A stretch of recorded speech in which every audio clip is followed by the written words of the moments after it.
Je dis toujours la vérité.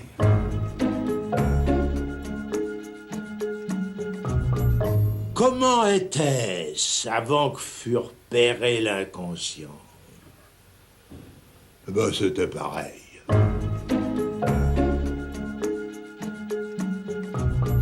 Ce que Freud nous rappelle, que ce n'est pas le mal,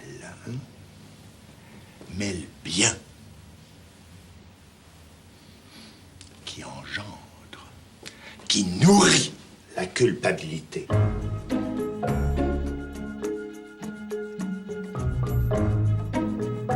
Est-ce que vous connaissez Lacan, que beaucoup dont je suis considèrent comme le plus grand psychanalyste depuis Freud? Moi, en tout cas, c'est ici, à Venise, au début des années 70, que j'ai compris pour la première fois qui il était. Mon frère aîné, Jacques Alain, devenu à 20 ans le plus fidèle de ses élèves, ayant épousé en 1966 sa fille Judith, nous étions partis en vacances avec Lacan en famille. Un jour, arrivant devant une église que nous souhaitions visiter et qui était fermée, celui-ci commença à tambouriner sur la porte jusqu'à ce que le sacristain finisse par descendre. Je ne sais pas ce que Lacan lui murmura à l'oreille, mais le sacristain ouvrit aussitôt son église et mit un point d'honneur à nous la faire visiter. Je me suis dit, étonnant ce Lacan. Il est donc capable d'ouvrir des portes qui auraient toutes les raisons du monde de rester fermées. Il faut dire qu'à l'époque, je ne savais pas grand-chose de Lacan. Je savais qu'il était né avec le siècle, 1901, dans une famille catholique appartenant à la moyenne bourgeoisie. Je savais qu'il était psychiatre de formation et que sa thèse de psychiatrie avait fait sensation en 1932, suscitant notamment la curiosité des surréalistes. Je savais enfin qu'il était de tous les psychanalystes le plus original et que son enseignement, dont je n'avais qu'une très vague idée, attirait du coup chaque semaine d'innombrables auditeurs. Ainsi, comme j'étais souvent invité dans sa maison de campagne, je savais également qu'il était le beau-frère du peintre André Masson, l'ami de Balthus, de Giacometti ou de Picasso, et j'avais vu de mes yeux qu'il avait acheté l'une des œuvres les plus sulfureuses de l'histoire de la peinture, L'origine du monde de Courbet. Bon, depuis, évidemment, étant devenu moi-même psychanalyste, j'en ai appris beaucoup plus sur lui. Mais 40 ans après mon voyage à Venise, mon sentiment n'a pas varié. Lacan était un type absolument étonnant, et si j'ai d'ailleurs réalisé aujourd'hui ce film, c'est qu'il n'y a aucune raison de ne pas le faire savoir au plus grand nombre.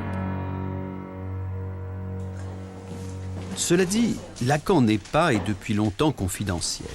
C'était le cas de son vivant, c'est encore plus vrai aujourd'hui, où les lacaniens à travers le monde se comptent par milliers, y compris chez ceux-là même qui n'étaient pas encore nés au moment de sa mort, en septembre 1981, telle la petite bande du diable probablement, l'une des revues les plus inventives du moment. Pour moi, dans l'imaginaire et dans l'iconographie, il a un côté 70s avec son cigare tordu, ses cols Mao, etc.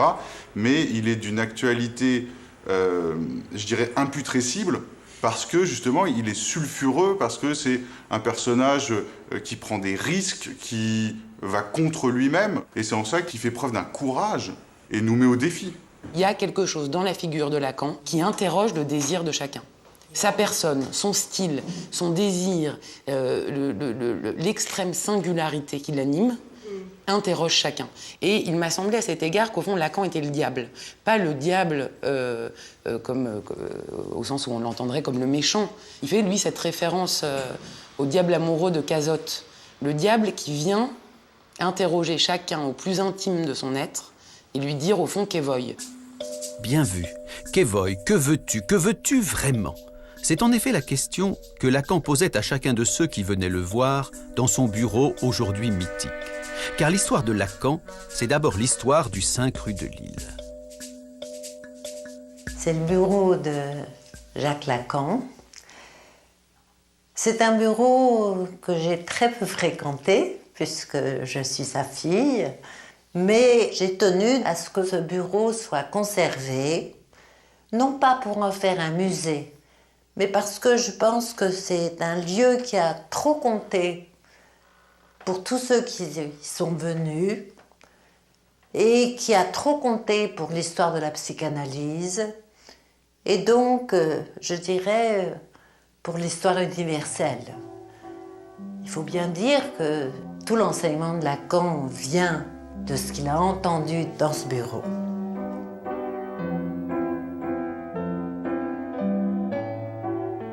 Juste après la guerre, on vivait tous ici. Ma sœur dormait sur le divan parce qu'on était très nombreux dans la maison.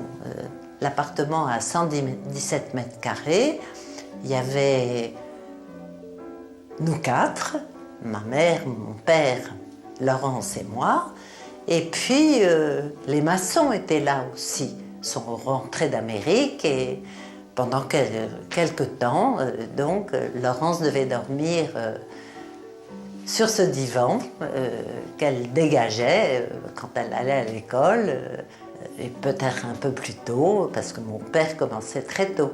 À 7 h du matin, jusqu'à pas d'heure, avec Gloria, dont mon père considérait qu'elle faisait partie de sa pratique.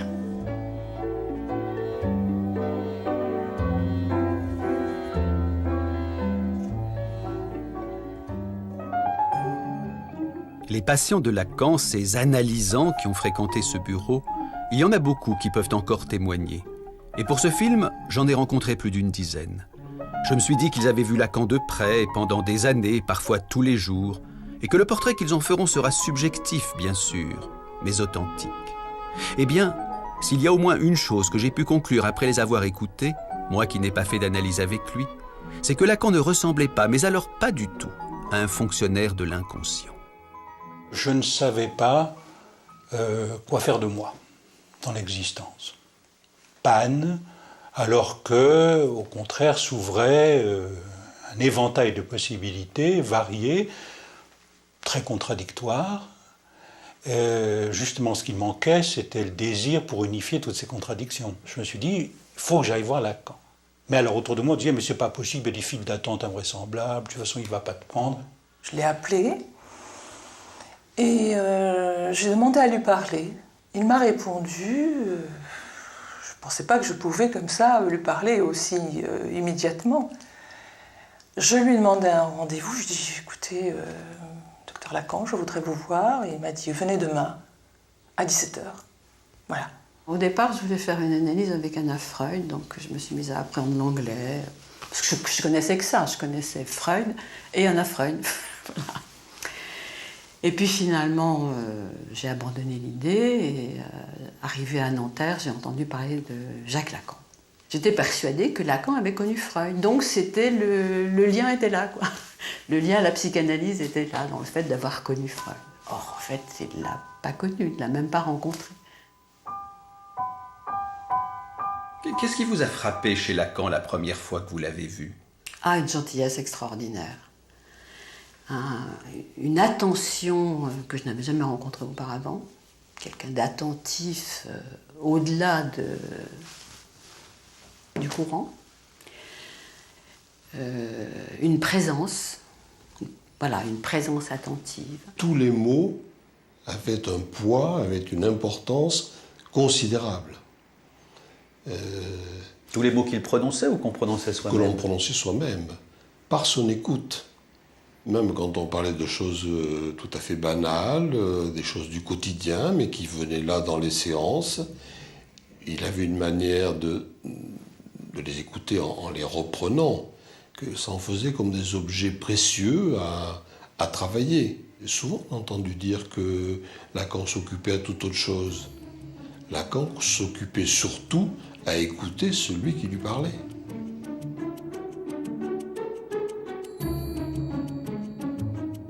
Lacan savait les mots qui avaient compté pour quelqu'un et il savait les utiliser à bon escient. Ça faisait mouche. Quand il l'avait extrait de ce qu'on lui disait, un mot, une phrase, un souci de dire à chacun « ça c'est votre musique, ça c'est bien vous ». Vraiment, vous y tenez. Ce genre de ponctuation touchait à chaque fois, en effet, à un noyau tout à fait central et donnait l'idée qu'il avait enregistré. Êtes-vous freudien ou lacanien, me demande-t-on souvent. Et invariablement je réponds lacanien, donc freudien. Car même si Lacan n'a jamais rencontré Freud, de tous les psychanalystes, il est celui qui l'a lu livre après livre avec le plus de sérieux. Tenez, un exemple. S'il y a bien une phrase emblématique de Lacan, c'est celle-ci. L'inconscient est structuré comme un langage. Mais qu'est-ce donc là, sinon le pivot même de la découverte freudienne ? Comment a-t-il fallu Freud pour que simplement il en vienne à lire les rêves, les lapsus, voire les mots d'esprit, comme on déchiffre un message chiffré. Allez au texte de Freud, réparti dans 3 livres, qui s'appellent La science des rêves, La psychopathologie de la vie quotidienne et ce qu'on a traduit le mot d'esprit, le Witz. Vous y lirez.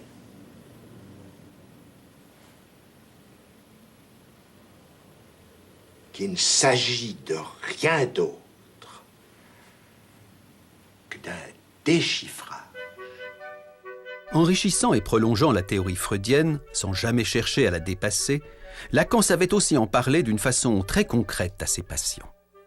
À vous, à la première séance, qu'est-ce qu'il vous a dit de la psychanalyse ? Il me dit, écoutez, on finit toujours par devenir un personnage de sa propre histoire. La psychanalyse, simplement, permet d'accélérer les choses. Vous obtenez des effets de style qui peuvent être intéressants. C'est la différence entre un long roman et une courte nouvelle. Je pense que la psychanalyse vous intéressera pour ça. Ça m'est resté, y compris le goût pour les courtes nouvelles. Faire une analyse avec Lacan, c'était donc gagner du temps pour vivre plus intensément sa propre vie ? Alors ça, c'est incontestable. C'est même ça qui pourrait caractériser, je crois, pour chacun, ce que ça fait d'avoir fait une analyse. Et à tous les niveaux, simplement parce que ce désir qui nous habite, avec lequel on est plus ou moins fâché ou éloigné tant que les symptômes sont un peu trop présents. Une analyse, ça permet au fond d'éclairer un peu ce que sont les symptômes, de se délester de beaucoup de souffrances, et du coup, qu'est-ce que ça libère ? Ça libère le désir, donc forcément, en effet, la vie.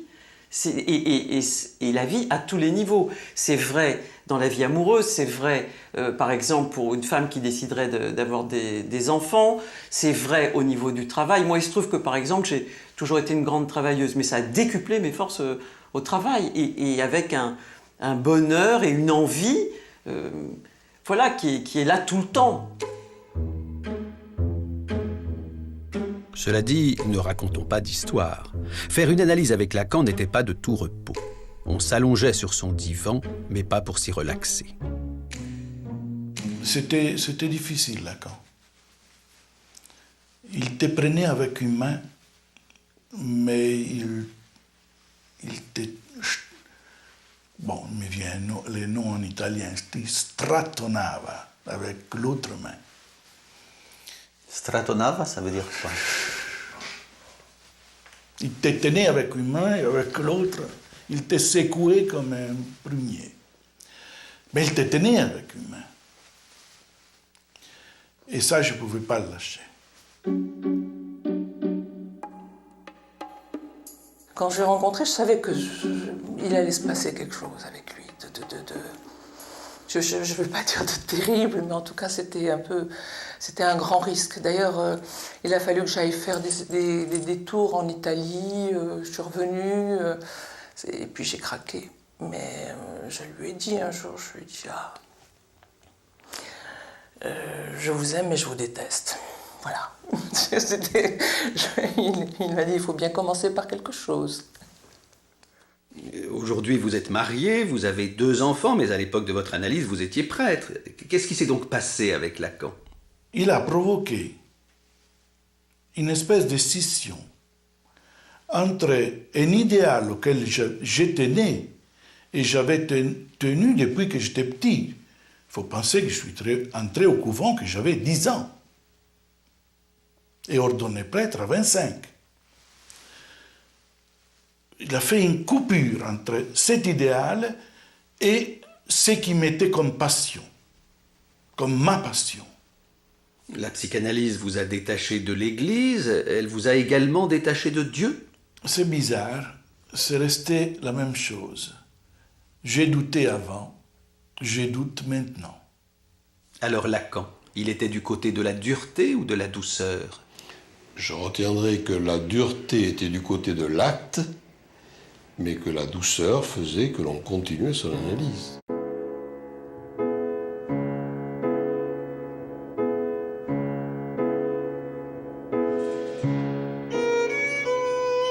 Un jour où je voulais interrompre ma propre analyse, j'ai interrogé Lacan. Pourquoi est-ce donc si dur de tirer au clair son inconscient? Ce que j'ai retenu de sa réponse, je le résumerai ainsi. La vérité est toujours incommode à supporter, et il se peut que la psychanalyse finisse par nous apprendre sur nous-mêmes ce que nous préférerions ignorer. Plus nous nous approchons de la vérité dans notre histoire, plus nous avons envie de lui tourner le dos. C'est pour cela, m'expliqua-t-il, qu'il avait toujours découragé ceux qui venaient à lui simplement pour mieux se connaître. Cela ne suffit pas. Il faut que quelque chose cloche, et handicape, et intrigue pour tenir la rampe au fil des séances. Il faut aspirer à ce que change dans son existence quelque chose de crucial. C'est pour cela aussi que Lacan ne jouait pas au bon apôtre. Mais c'est aussi parce qu'il était du côté de la vérité, et pas des simagrées de la bienveillance, qu'il savait faire preuve d'une humanité qui n'était pas de façade. Je viens d'Allemagne, je suis né en 1938, donc j'ai vécu les années de la guerre avec toutes les horreurs, les angoisses, l'après-guerre, la faim, les mensonges. J'ai toujours voulu partir d'Allemagne à cause de ça.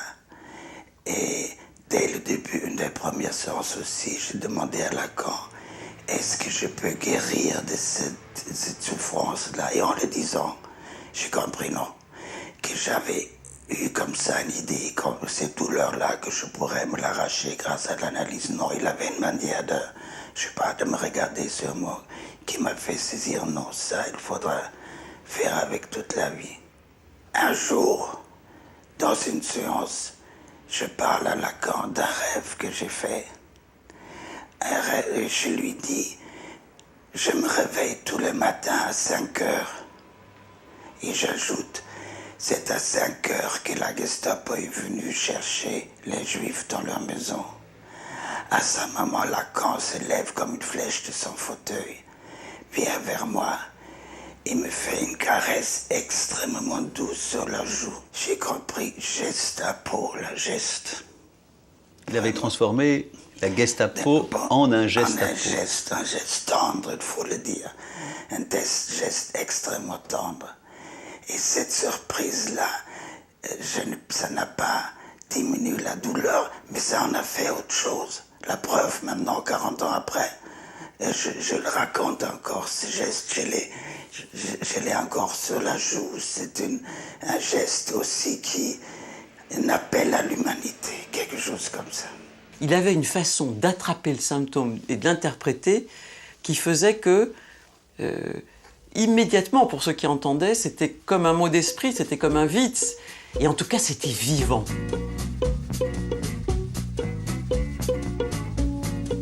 Vivant. Et on peut même ajouter libre. Car Lacan faisait preuve dans sa pratique comme dans sa vie d'une liberté réjouissante qui contrastait avec la rigidité, le formalisme, le sérieux des psychanalystes de son époque. Et c'est pourquoi, bousculant sans ménagement le cadre austère du conformisme psy, il fit de son bureau un lieu volcanique. Chaque analysant vient, il a l'heure précise de son rendez-vous. Mais une fois qu'il débarque, il ne sait jamais quand Lacan va le prendre. On rentre dans le salon et la bibliothèque sont pleines de monde. Et alors, d'un côté, les jeunes, plutôt intimidés, attendant leur séance, et puis ceux de la précédente génération, qui causent entre eux le plus normalement du monde. On se croirait vraiment dans le dernier salon où l'on cause. À la fois, il peut y avoir des moments dans lesquels tous les sièges étaient pris. Et il y avait des moments et des heures où on était tout seul. Ce qui n'est pas du tout le même type de procédé que le faisait Freud, qui s'était inventé une technique à sa main, avec au contraire, c'était vraiment une personne dans la salle d'attente, une personne avec lui pendant 1 heure, une personne seule, et limitant au maximum les contacts, etc. C'était pas du tout ça, et ça réordonnait complètement les rapports de l'un et du multiple. Sa pratique ne se limitait pas à son bureau, à son cabinet, enfin, à ce périmètre-là. Il avait une mobilité assez extraordinaire et de cette façon, il brisait tous les standards. Évidemment, quand Lacan rentre dans son bureau, il ferme la porte derrière lui. Mais très souvent, disons qu'il oublie de fermer la porte. Résultat, tous ceux qui sont en attente entendent tout ce qui se dit. Et c'est là qu'on découvre, on réalise que là où chacun imagine le drame de son Oedipe, ça a fini par devenir une rengaine ponctuée par les soupirs de Lacan, des soupirs à fond de l'âme. Et c'est vrai qu'il y a eu plusieurs comme ça, plusieurs moments où je lui disais quelque chose et il laissait la porte ouverte, par exemple. Alors que j'étais allongée sur le divan. Et je lui disais, écoutez, vous ne pouvez pas la fermer. Je m'a dit, oui, je vais la fermer.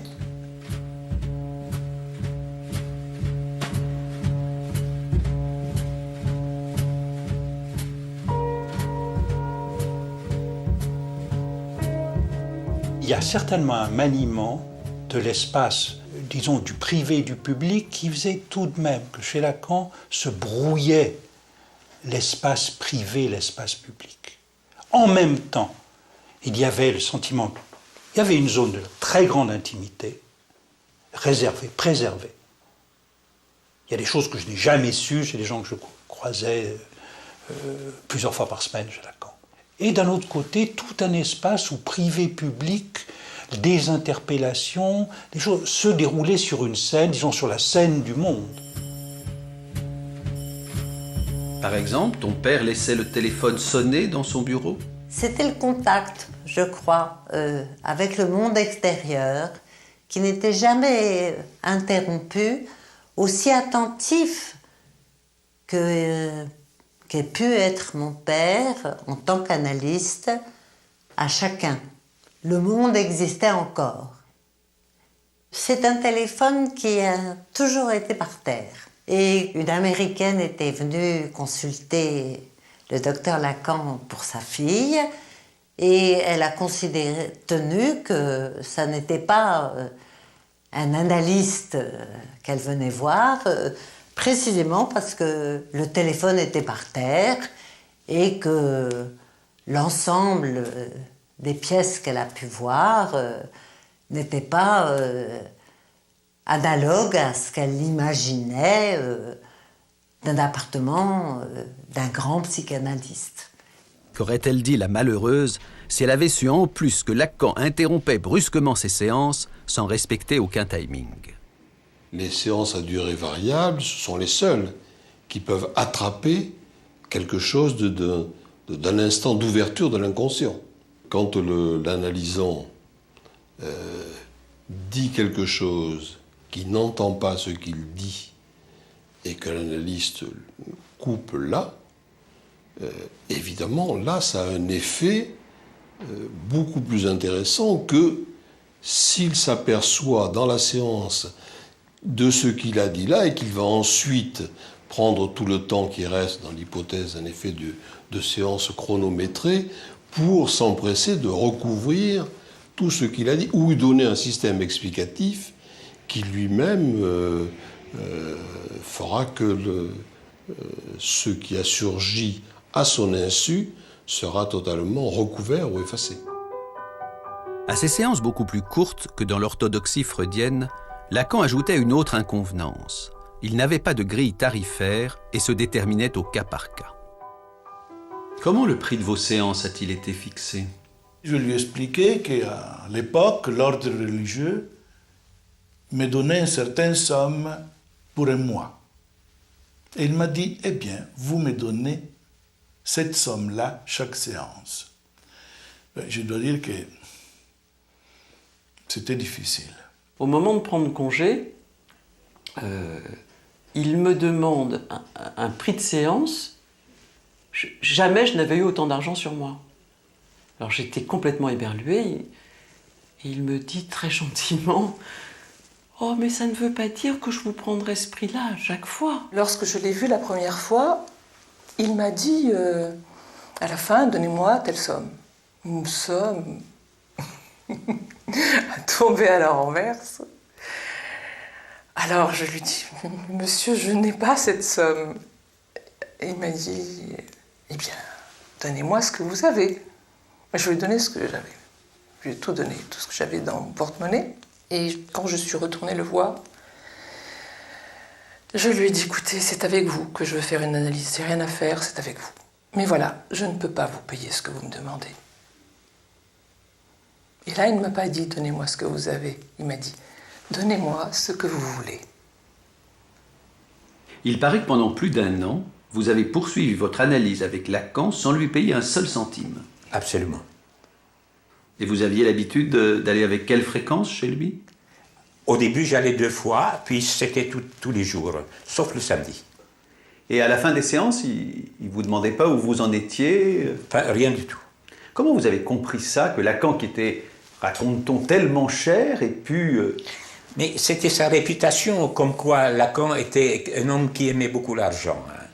Et là, l'exemple qui m'est arrivé à moi me prouvait qu'il fonctionnait comme analyste.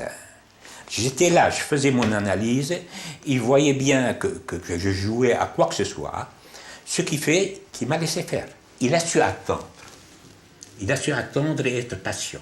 Il a donc attendu que vous puissiez gagner votre vie pour le payer. Exact. Chez lui, cette façon dont l'argent ne correspond absolument pas aux valeurs ou tout au simagré, au rituel petit bourgeois, frappait énormément. Il prenait de l'argent, il le prenait dans votre poche, il allait regarder, qu'est-ce que vous allez me donner aujourd'hui? Oh, vous allez bien me donner un petit quelque chose, et ensuite fouiller dans votre porte-monnaie. Enfin, on ne fait pas ces choses-là.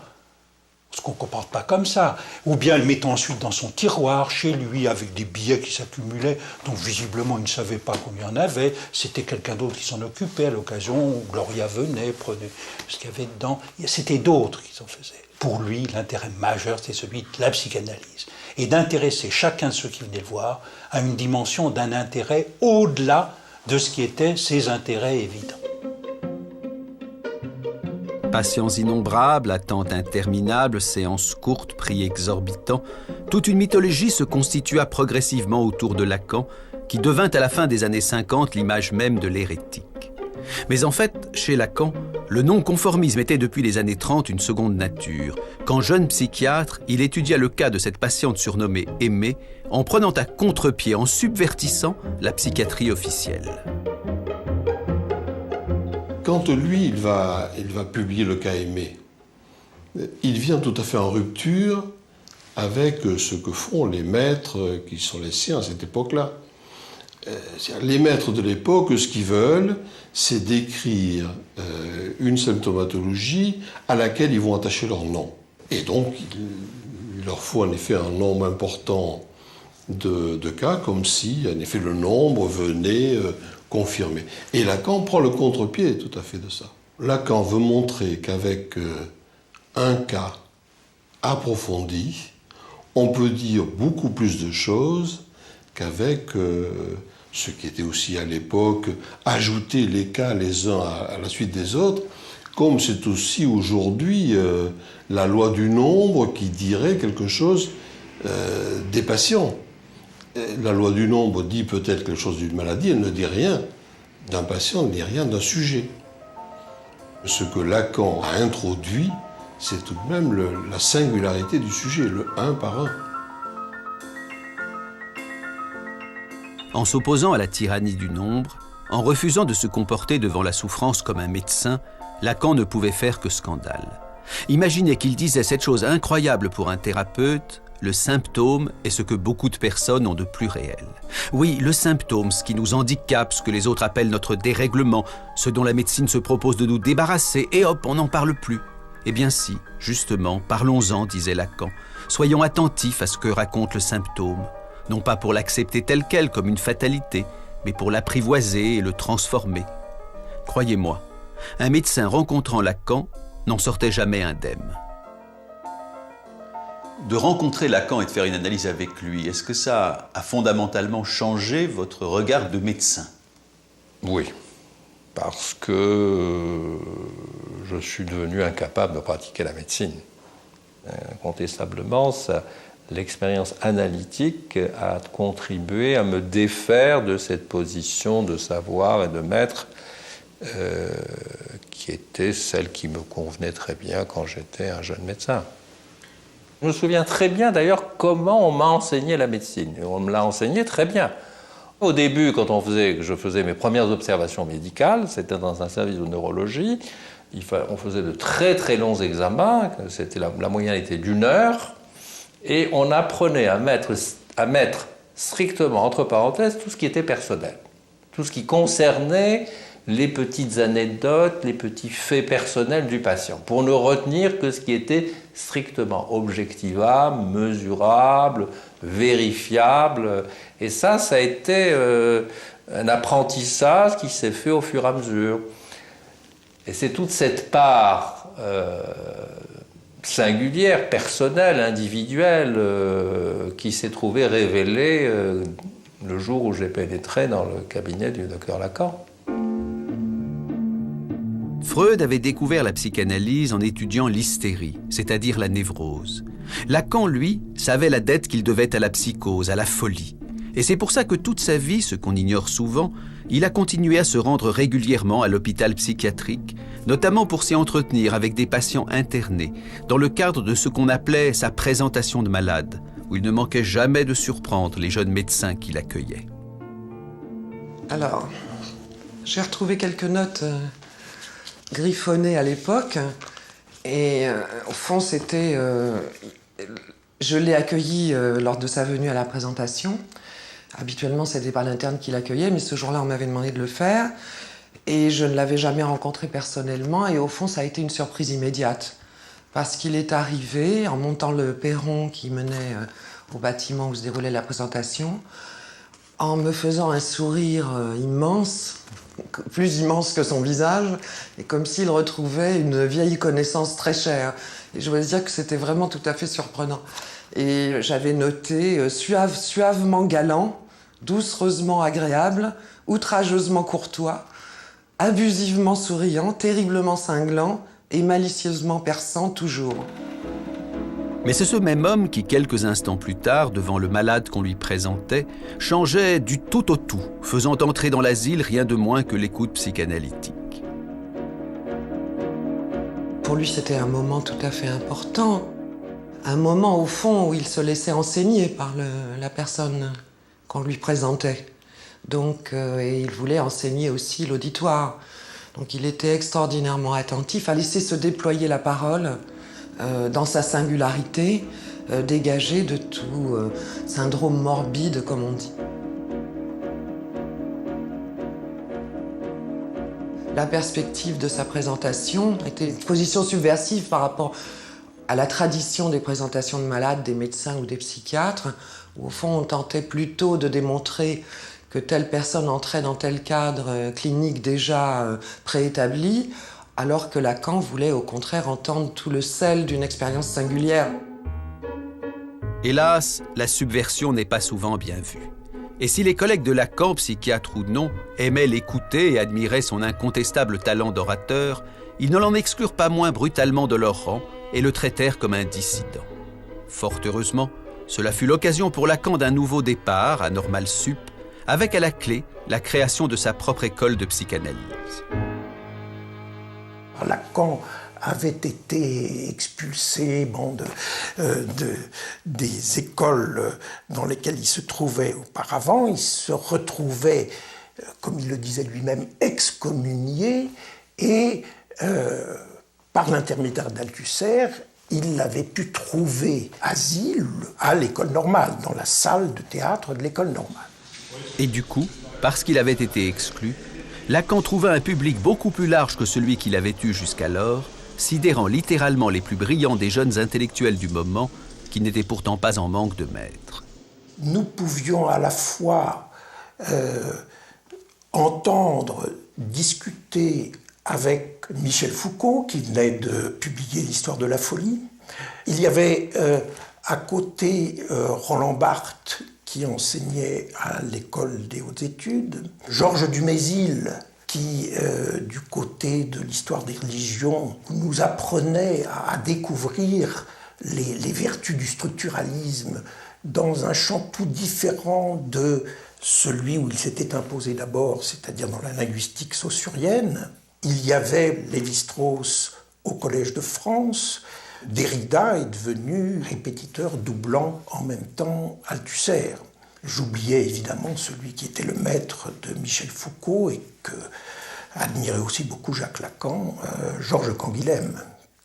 La première fois que j'ai vu Lacan, si on peut dire, je l'ai en même temps entendu et il faisait l'un des séminaires les plus brillants qu'il ait fait. Et c'est un des textes les plus forts, les plus retentissants, les plus inouïs. Et donc, on regardait ça. Je dois dire que nous n'avions pas tout à fait l'habitude, même en philosophie, d'avoir des choses aussi denses, aussi souveraines et aussi brillantes. Ça m'a paru une insolence extraordinaire. Parler comme il écrivait. Ça me paraissait d'une insolence extraordinaire, au double sens d'insolence, c'est-à-dire à la fois insolent au sens classique et puis inhabituel.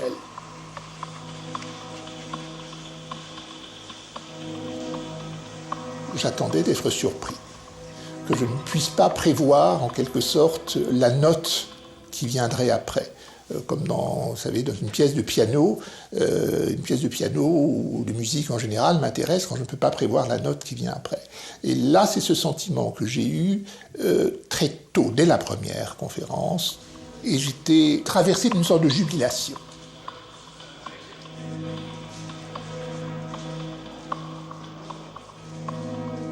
Il n'y a pas de rapport sexuel, les noms du père, la femme n'existent pas. Lacan avait le sens de la formule, et ses auditeurs les notaient comme autant de mots de passe. Mais au final, dans son enseignement, Lacan était clair ou obscur? Ce qu'on appelle les écrivains clairs, généralement, peu importe les exemples, ce sont des écrivains clairs localement. On prend une phrase et c'est clair. Chez Lacan, la clarté est une clarté en réseau, ce qui, du point de vue du lecteur, signifie que c'est une clarté en parcours. Il faut parcourir le réseau, et comme ça n'est pas un seul réseau, mais plusieurs réseaux, tous les parcours ne produisent pas les mêmes lumières. La psychanalyse, dans les mœurs ou dans les idées, on parlait de l'inconscient, de la sexualité, du rêve, un point c'est tout. Lui, c'est quand même quelqu'un qui parlait de tout. Je veux dire, ça allait de Marx à Platon, les philosophes avaient une grande importance, il pouvait faire des grandes leçons sur le théâtre. Comme il connaissait le chinois, il pouvait commenter un texte en chinois écrit au tableau. Ensuite, il y a eu les exercices très difficiles d'algèbre ou de topologie. Et par conséquent, c'était une ampleur de savoir tout à fait extraordinaire. Car c'était aussi ça, Lacan. Un homme qui n'était pas prisonnier du milieu auquel il appartenait et qui s'imprégnait dans son œuvre de bien d'autres discours que le discours analytique, tirant parti des ramifications nombreuses sur lesquelles il pouvait s'appuyer. Amitié avec Maurice Merleau-Ponty ou Martin Heidegger, photographié ici à Guitrancourt, où Lacan se rendait tous les week-ends. Amitié avec Michel Leiris ou Jean-Paul Sartre, dont on vient seulement d'apprendre aujourd'hui que, souffrant d'hallucinations, il avait consulté Lacan avant de tenter plus tard d'être analysé par lui.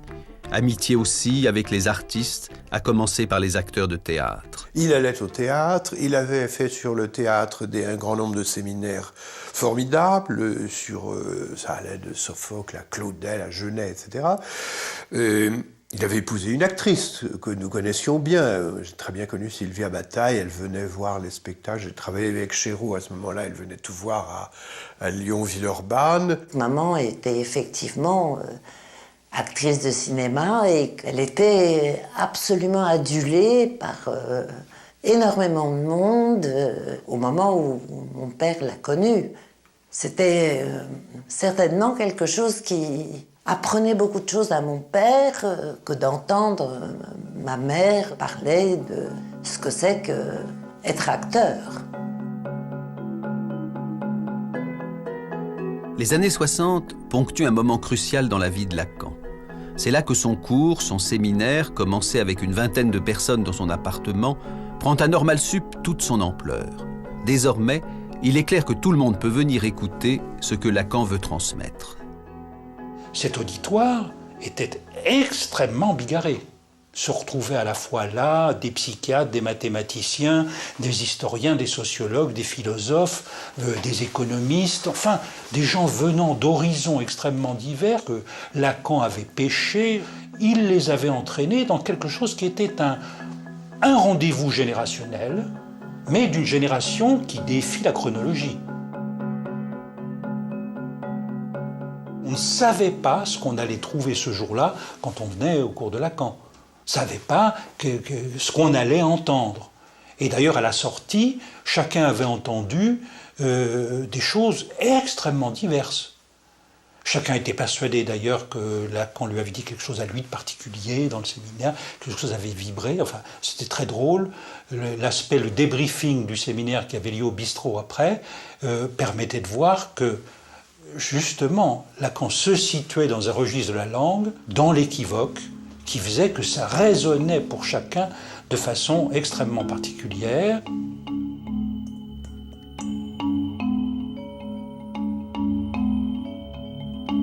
C'est à Normal Sup que Lacan rencontra mon frère Jacques-Alain, dont il dira très vite « il y en a un au moins qui sait me lire », décidant de lui confier la rédaction de son séminaire et faisant progressivement de lui son successeur. Jacques-Alain a succédé à plusieurs personnes qui ont essayé d'établir le séminaire, et c'était pour mon père à chaque fois la catastrophe. C'était pas ça qu'il voulait.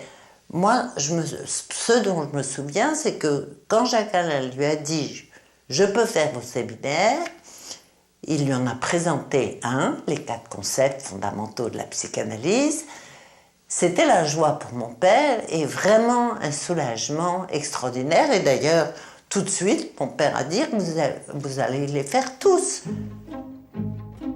Le travail de Jacques-Alain, pour mon père, était réjouissant, satisfaisant et auquel il tenait comme à la prunelle de ses yeux.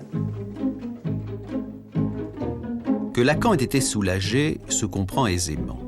Faire passer une œuvre aussi complexe de l'oral à l'écrit était un travail considérable, qui nécessitait de la repenser, de la réécrire.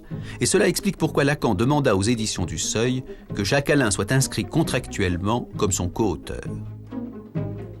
Le résultat est là. Le séminaire est traduit dans le monde entier et considéré comme l'une des œuvres majeures du XXe siècle, avec à la clé cette réussite étonnante que ceux-là même qui n'ont jamais connu Lacan peuvent, en le lisant, l'entendre. J'avais l'impression, en lisant les séminaires, d'entendre sa voix. Voilà, j'avais l'impression d'être en présence de quelqu'un. C'est complètement différent de la lecture d'un texte philosophique, justement, où là, on sent quand même qu'on se plonge dans le passé, on a du mal quand même à faire revivre la voix de Kant, la voix de Hegel. Alors là, c'est vrai qu'avec Lacan, on sent quelque chose qui n'est pas clos. Chaque leçon, où il nous laisse comme ça un peu sur notre faim, où on se dit, bon, là, il faut la leçon suivante, et puis encore la suivante, et encore la suivante. Donc voilà, quelque chose de très vivant qui mettait en mouvement aussi quelque chose en moi. Lire, en fait, le séminaire, c'est pas du tout la même chose que lire un texte théorique, philosophique, ou même un texte théorique psychanalytique. Lire Lacan, l'entendre et le voir aussi. Puisqu'en 1973, à 72 ans, il accepta pour la première fois de sa vie, et la seule, d'être filmé par la télévision française. Avec derrière la caméra, un tout jeune homme qui allait devenir quelques années plus tard un des meilleurs réalisateurs du cinéma français. Pour vous, filmer Lacan, c'était une expérience singulière ? Pour moi, c'était un acteur prodigieux parce que c'était un interprète au sens fort. Et là, en plus, il interprétait sa propre parole, son propre discours. Et interprétation, du coup, s'entend évidemment dans tous les sens qu'on voudra. Il n'y a pas de différence entre la télévision et le public devant lequel je parle depuis longtemps, ce qu'on appelle mon séminaire. Vraiment pas de différence ? Dans les deux cas, il s'agit d'un regard. Qu'on ne croit pas pour autant que je parle à la cantonade, c'est le cas de le dire. Visionnant le film terminé, les dirigeants de la télévision d'alors furent stupéfaits et, ne comprenant que quic à tout ça, refusèrent catégoriquement de le diffuser. Je suppose que n'importe qui de sensé aurait accepté le verdict en pestant. Pas Lacan, qui ne connaissait rien à la télévision, mais appliquait son principe de ne jamais céder sur son désir. Lacan, lui, c'était là, maintenant. Ce qu'on avait dit, ça devait se faire comme ça, et pas autrement. Et il est rentré en guerre. C'était tous azimuts, aussi bien les sous-fifres de la télé qui l'appelaient en leur donnant des ordres par téléphone qui étaient absolument incontournables, et tous les importants, entre guillemets, il y en avait quelques-uns qui pouvaient avoir eu affaire à lui d'une façon ou d'une autre sur le divan ou ailleurs, tous ont été requis. Les coups de fil du docteur, les interventions, les lettres, les mots, les petites menaces comme ça envoyées ici ou là, enfin, ça a fini par produire un effet de rumeur qui s'est précisé de plus en plus, au point que Lacan, lui, a senti que non seulement ça passerait, mais que ça passerait à l'heure la plus improbable pour ces gens-là, et qu'ils l'exigeraient, et que ça marcherait. L'heure la plus improbable, c'était quelle heure, donc ? 20h30, le samedi soir, 2 samedis soirs de suite, ouais, à 20h30, à l'heure de la plus grande écoute sur la chaîne 1. C'est stupéfiant. Je vous le disais, drôle de type ce Lacan, animé par un désir qui ne le faisait pas tenir en place, comme sur la célèbre photo de Brassailles ou dans l'atelier de Picasso, à côté d'Albert Camus ou de Simone de Beauvoir, il est le seul à bouger. Peu de temps avant sa mort, il dira à ses élèves à Caracas « Soyez lacaniens si vous le voulez, moi je suis freudien ». Car tout en donnant naissance à travers le monde au plus important mouvement psychanalytique depuis Freud, il ne s'identifiait pas à lui-même et continuait de se penser décalé et seul. En fait, rien ne dit mieux qui était Lacan que les choix qu'il fit pendant la dernière guerre. Non seulement il hébergea des résistants ou mit un point d'honneur à ne rien publier, mais alors que les nazis occupaient Paris et que Vichy imposait l'étoile jaune, il donna à sa fille un prénom juif, Judith. Il m'a appelée Judith. Je suis née en 1941 et ça a été certainement d'un très grand poids dans ma vie. C'était quand même quelqu'un de très optimiste.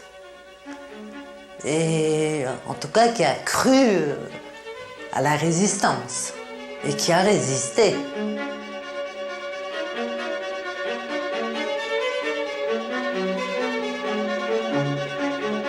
Venise, printemps 2011, 30 ans après la mort de Lacan.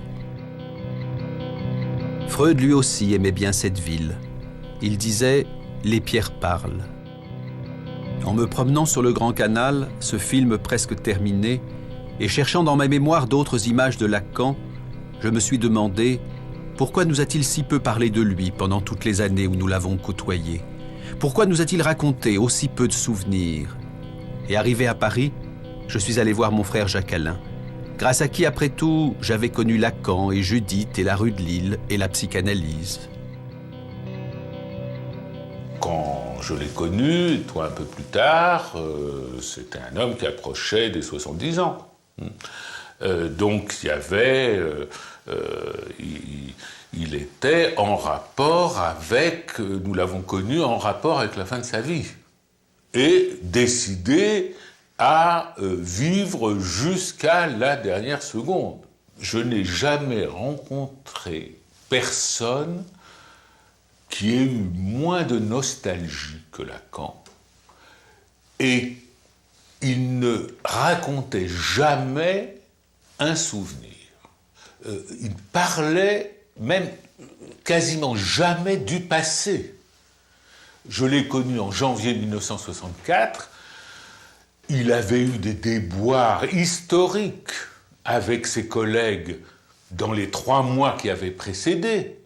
Et il m'en a jamais décroché une sur cette période. Des 16 années où je l'ai connu, j'ai dû lui poser 3 ou 4 questions sur sa vie passée